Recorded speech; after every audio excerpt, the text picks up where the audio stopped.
ভালো লাগতো না যেতে স্কুলে, নারকেল তেল মেখে চুলে।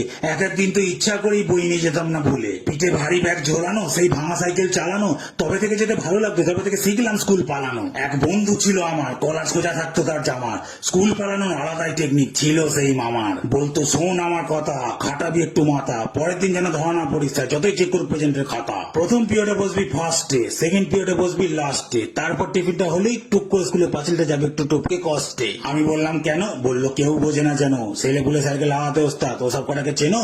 যাতে সামনের ছেলে ভাবে আমি পিছনে হয়তো, তবে পিছনের ছেলে ভাবে ও সামনে হয়তো হবে। তীক্ষ্ণ বুদ্ধি ছিল তার, কি বলি গো আর, স্যারের সই নকল সে করতো বারবার। ঋষি বাবু তো পাগল, সই হুবহু তার নকল, একটু ভেবে বললো জালিয়াত এখানে আয় ছাগল। সইয়ে কোনো ছিল না ভুল, তবু স্যার ধরে নিয়েছে ওর গুল।